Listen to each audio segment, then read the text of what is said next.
Hello, and welcome to Community Voices, where we talk to Humboldt County's movers and shakers.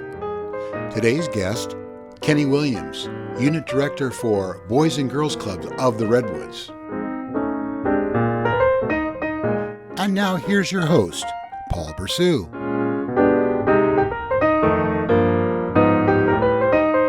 Hello and welcome to Access Humboldt's Community Voices. I'm your host, Paul Bressound. Today we're speaking with Kenny Williams, the Unit Director of the Boys and Girls Clubs of the Redwoods. I always start out asking my guests what their job title entails. What is a Unit Director for the Boys and Girls Club? So a Unit Director, we pretty much manage staff members, and we pretty much run our whole unit where the kids come after school and they participate in programs and activities. So staff members and the unit. There are actually 3 units of the Boys and Girls Club here in the North Coast, right? Absolutely. And they're located? So we have one in McKinneyville, which is a teen center, and then we have a clubhouse where littler kids go, and then the Eureka Teen Center. And then how large is the staff that you have to direct? So we have 4 staff members at my job. And then are you on one of those at one of those locations, or are you the director for all 3? I'm the unit director at one location. And that location is? The Eureka Teen Center on J Street. Now, many people don't know. Well, let me even take one step back. So when it says the Boys and Girls Club of the Redwoods, that's under the national affiliation of the Boys and Girls Club, right? Is this just the chapter name, the Boys and Girls Club of the Redwoods? Yeah, so Boys and Girls Club of America is pretty much all around the world, and we're just underneath one of those wings. So you're affiliated with the national organization, the Boys and Girls Club? Absolutely. And then they send the type of programs to you that they give you a template of how to run the programs, and that comes from the national office? Absolutely. So they send out a template so our staff members will know what programs to run. And we get into the templates, and our staff members run the programs. So do they send people out to train you on how to run these programs? Not all the time, but sometimes they do. And then what I was amazed to read about the Boys and Girls Club is that there's a wide range. There's a wide age range. You are servicing young people from the age of 6 to 18. How many people do you have in the program in Humboldt County? So ages 6 to 18, so we have a little site that only goes from 6 to 11. And then I work with teenagers, so we go from 11 to 18. So do you have an idea of how many folks are at the little site? We have between 40 to 60 at the little kid site. And then that changes, I would imagine, right now at the start of a school year is when the numbers would change, because most of the kids, they're able to go there after school, right? Yes. And then what do you know the types of activities for the smaller kids that happen? So pretty much we run older programs, like our club would be Keystone, theirs would be Torch Club. So it's geared toward the little kids, and ours is geared toward teenagers. So what kind of programs at your site are you running? So we're running the cooking club. Well, what is a cooking club? So that's pretty much kids come in, they learn how to utilize everything inside of a kitchen, from using a fork, knife, and spoon to learning how to cook a full-course meal for their parents one day. So are you a person that is teaching in the cooking club? Absolutely. When I started, I actually happened to teach the kids how to cook. So give me an idea of a meal that happens at the cooking club. So we might do from showing them how to do like a yogurt, something simple, or cook rice, corn, and maybe some chicken or something on the side. So there's a nutritional component, I would imagine, to all of it. Absolutely. All right. And now, do most kids, when they come in, know how to cook, or they don't know how to cook? I would say about 80% of them really don't know how to cook when they come in. And then I would imagine you cook the meal, and then do people sit and eat the meal? So all the kids that participated in that cooking club, they would sit down and eat their food. Is that something people have to sign up to do? They come in and that's the aspect of the teen center that they like? We do have some kids that just come for certain programs, and we have kids that come throughout just because they love staff members. They come in and there's different clubs we run, so different kids love different programs. So what are some of the other programs you might find at the teen center? So we got a Keystone Club. It's like our leadership program, so they get out into the community. Getting out to the community to do what? We do cleanups. I mean, pretty much anything that we can get out into the community to help out. We help out with people's houses when they need help with gardening or so. Really? Some of our seniors need help. So will seniors apply to the Boys and Girls Club and get on a list or something so that the Keystone Club could come out there? They'll pretty much call our office and pretty much go through our front office. Is there a number they can call to? Absolutely. The number is 707-441-1030. So, and that's for seniors to go and ask for these type of services? Absolutely. That's fantastic. I didn't know that existed. What other kind of clubs and programs are there? We have a triple play club. It's a mind, body, and soul. So the kids come in, they learn how to eat something healthy. We work out, workout machines, and oh, really? You have a gymnasium at the? We do. We have a gym at the Boys and Girls Club. Wow, that's cool. And is somebody running that while you're cooking with them, or? Absolutely. So we do different programs on different days. So Thursday might be triple play. Wednesdays is pretty much cooking club, and then we do other programs throughout the week. There you go. I read about a couple of other programs that I'm interested in. One was called Smart Girls. What is Smart Girls? So Smart Girls is pretty much the kids, pretty much the girls coming in, and they're learning how to make smart choices. So, and then are there counselors? Are there faculty members at the Boys and Girls Club teaching that? We have staff members teaching them, and then we also have maybe volunteers come in and there's expertise, and they come in and talk to the ladies. So guest speakers. So what kind of smart choices are they making? Just the transition into growing up? Absolutely. Just growing up from being little to being teenagers to hopefully one day once they leave the teen center they'll be young adults. And is that also the same as the Passport Manhood? Absolutely. So that's the girls component, and we have the boys side as Passport to Manhood. Do you teach some of the Passport to Manhood classes? When I was a program aide, I was teaching boys that, but now we have another staff member who teaches that. Okay. And then do you hire people specifically to teach these certain courses? Not really, but as they stay longer, we, kind of mold them into, learning the programs and stuff like that, and eventually they take on that. So on a given day after school, which was when I think most people would be hanging out, is the weekend also open? So we're actually closed most of the weekends, but we do have events we do on the weekends. Like we have one coming up September 16th from 12 to 4. Mm-hmm. It's open to the community. We have DJ, bouncy houses, police department, the fire department, and everything's free. We have free food, so just come out and enjoy. Is that kind of an open house so the community can come see what's going on at the Boys and Girls Club? Absolutely. So then let's go back to during the week after school, what are the hours that the Boys and Girls Club is open? We open from 3 to 7. 3 to 7. And then our little kid site, they open from 2 to 6, I think it is. Okay. Now, 3 to 7. The clubs and the programs, they're not 4 hours long, right? I mean, there's just time for kids to relax and be with each other as well, right? Oh, absolutely. Social. We want to make sure we have time for the kids to socialize. There might be a program from 3 to 4, and then from maybe 4:30 or 4 to 4:30, you got activity time. You can do games. We got pool tables, air hockey tables. We do activities outside, like play basketball, might play soccer. A little bit of everything. Just create a space for people to hang. And then after that, activity time, are there more programs or are there clubs? So there could be more clubs, more activities, but you have a choice not to be a part of the club or activity if you just want to relax and chill. And then how many teens do you have coming through the teen center? We're averaging between 20 and 30 teens. Really? So you say that people can start coming at 11 years old, which is a bit of a preteen. do you find that your folks are more on the younger side or older teens? I would say it's a little bit of mix. It's mixed, but I would say we get more younger kids than we do older. Do you have kids that stay with you for a duration?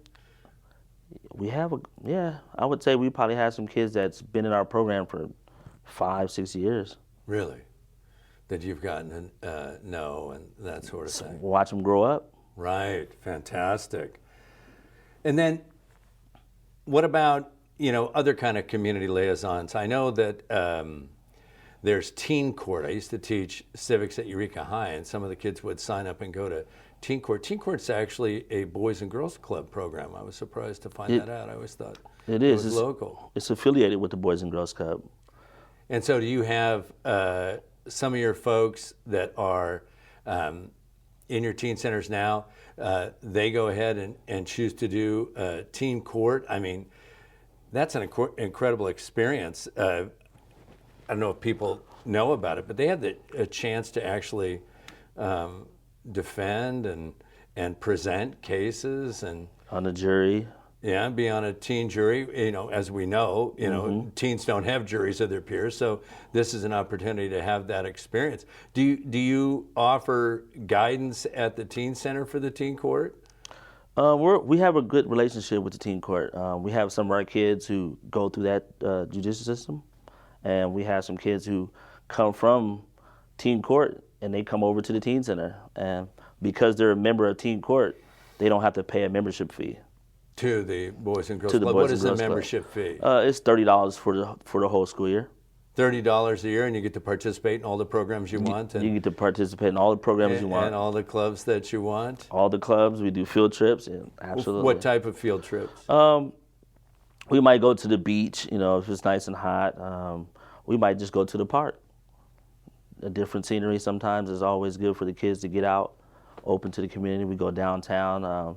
We went to the, what's that new place? The Sequoia Park Zoo, the Skywalk? Sequoia, we went to that, the bowling alley. We go to the movies. That's cool. So, do you notice, is there as time goes on, as programs change with the times, you still see a great buy-in in the Boys and Girls Club? Absolutely. I see a lot of kids coming in that want to be a part of the Boys and Girls Club. And then, are there parents that come in and bring their kids in, or do you see kids signing up by themselves? At the teen level. Well, to sign up by yourself, you got to be 18. Oh. But most of the time, we're seeing parents come in and sign their kids up. Now, do you go out and recruit in schools? How do you get the word out about the Boys and Girls Club? So we usually go out to the middle schools and we go to the high schools and we table and we talk about little bitty stuff that we do, from programs to activities. And then other places than the schools where you go ahead and try to recruit folks? Sometimes they might have a special event at the fair and we'll go to the fair. Sometimes they have stuff going on in the mall. We might go table at the mall. So there's a couple other little spots. Do you actually use teens that you have at the site out with you tabling to try to get folks interested? If it's on the weekends, absolutely. Oh, so that could be a weekend activity. Yeah, because usually during the week they're in school, so we'll do at the fair, we will table, some of the kids would come. Now, do you monitor success in school at all? We do. We have programs from academic success where we have relationships with some of the counselors at those schools like Eureka High, Winship, Zane. Right on. And then do they have places at the Boys and Girls Club where they are set up to do homework? Is there a tutorial kind of aspect to the teen center? So we do have a computer room. They have computers for the kids to do homework. On certain days we have students from HSU come in and the kids do their homework, and that's called Power Hour. Power Hour. I was wondering what that is. So Power Hour is collegiate tutors coming in and working with the kids, and they have access to computers. Absolutely. Because maybe, not everybody has access to a computer. Yeah. How large is the site that you're at? It sounds... A lot of people come in and say they didn't know it was this big, but it's actually pretty big inside. Amazing. And then, and I was kind of thinking, the doors close at 7. Do you have people that stay the whole time, 3 to 7, or? We actually have a new program, Teen Lounge. Mondays, Wednesdays, and Fridays, they stay open to 8 or 9 o'clock. So for some of the kids that's 13 up, we have a room they can go relax in. It's more like a Zen room. More like a Zen room. Tell me about more like a quiet area, quiet place. Really? They can and go. People are choosing to go into the Zen room. And, because our on the teen center side it's very loud over there. You got all these kids running around doing different things, and you can go to there and they have different programs that they run there too. Give me an example of They might have more like a person come, like they might bring their dog. It just be like a pet time where they just come in and just chill with pets. Oh, that's cool. That's amazing. Are there programs or I mean, like the Teen Lounge? Is that something that the national office would say, you should create this kind of space? Or is that something that is unique to this area where, I don't know if the national office, I don't know where the Boys and Girls National Office is, probably back east somewhere. It's actually in Atlanta. Atlanta, Georgia. Georgia. Are they talking about creating a Zen room in Atlanta, Georgia, or is that something that comes out of Northern California? You know what? I think that might be something that the Northern Cal did. I'm not sure about in Atlanta if they have a Zen room or a quiet place for the kids, but I know Eureka has one. Now, do you ever talk to other chapters of the Boys and Girls Club? So in the past, we had a couple Boys and Girls Club come stay in our Boys and Girls Club. So say if I wanted to go to Shasta and there's a Boys and Girls Club in Shasta, we can ask them to use their space. That's really cool. So you could take a field trip, an extended field trip, and you could stay in the facility. Absolutely. What about just Boys and Girls Clubs checking out other Boys and Girls Clubs? Like they send you, let's say, to wherever, San Francisco, Los Angeles, to look at their models. I mean, that sort of exchange ever happen? Actually, we went to the Sacramento Kings game like 5 years ago, and we went down and seen what their facility looked like. Fantastic. Now, 5 years ago, and then we're talking about now, in between then was a pandemic. How did you keep the Boys and Girls Club going during the pandemic? We pretty much turned our place into a classroom for the kids to come in and do homework. And they did that? And that was pretty much, we were open from 8 to 5. We switched our hours.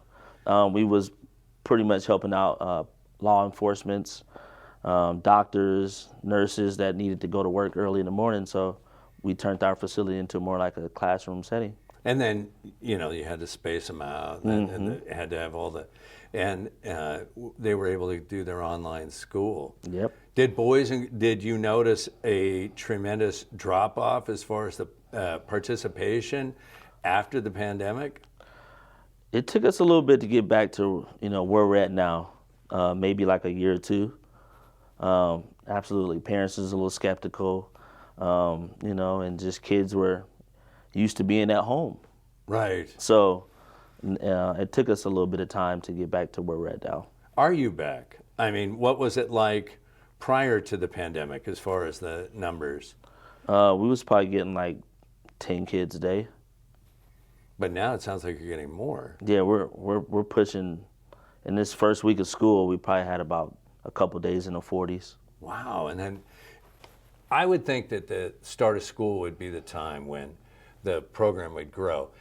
If you have 40 kids coming right now, what do you think, the long, how many are going to stay? Are 30 of those going to stay? Or, from what you've seen in the past?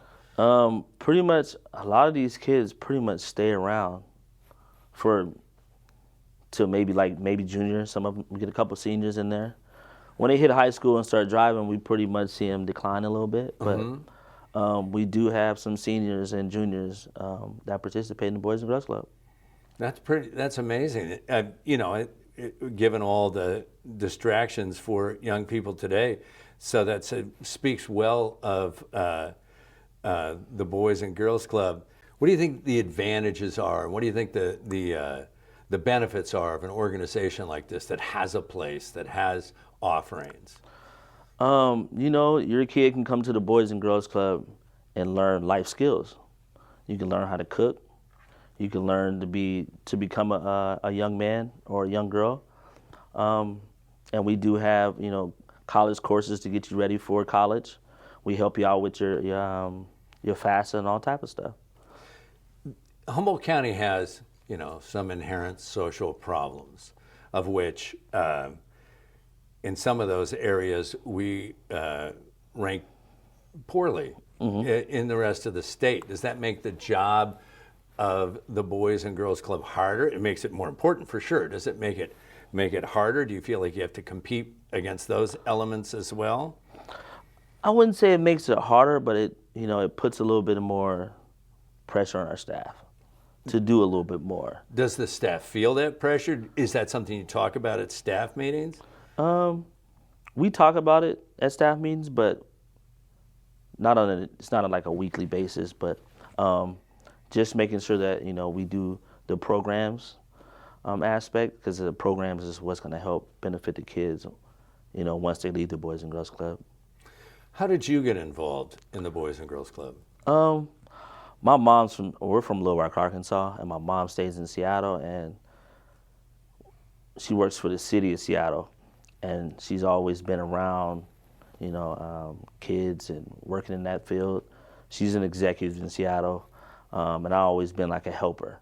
And so, just being around, somebody who you love and care for, be a part of working with kids, naturally you just want to be around, kids. And I've been doing it for going on 16 years now. 16 years with the Boys and Girls Club? Did you yourself attend the Boys and Girls Club? I did not attend the Boys and Girls Club, but I attended like a community center. It was more like a community center instead of calling Boys and Girls Club. I mean, the Boys and Girls Club is essentially a community center. It is. And it's also filling a void where communities don't have those services anymore. I remember growing up, there was a community center. So it takes an organization like this to pick up the slack. Boys and Girls Club, they rely on donations, right? And do you have events and fundraisers? Can you tell us about some of those? We do. Like I said, we do have one coming up on September 16th. Is that a fundraiser, or is that an event to introduce the club to the people of people can always donate. No, that's right.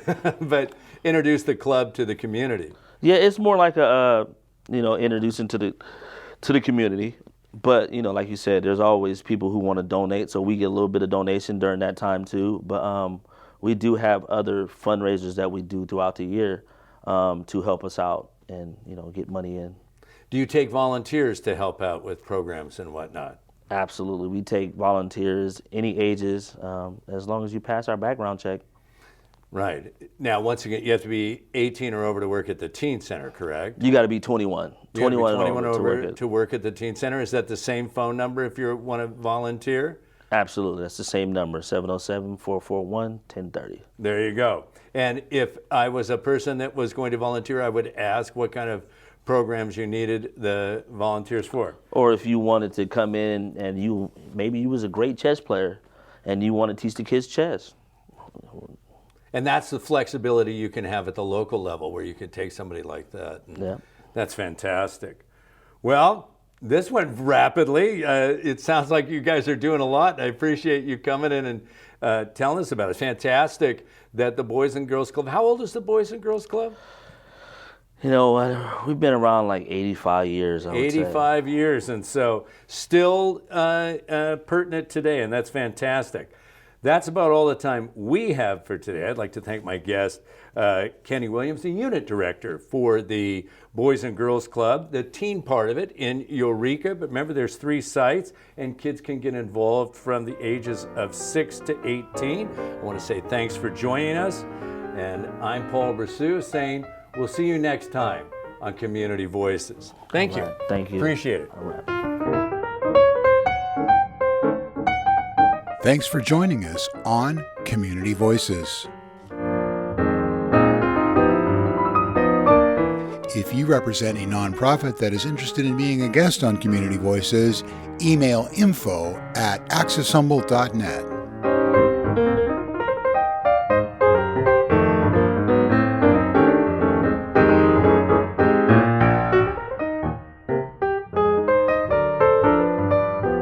Access Humboldt, local voices through community media.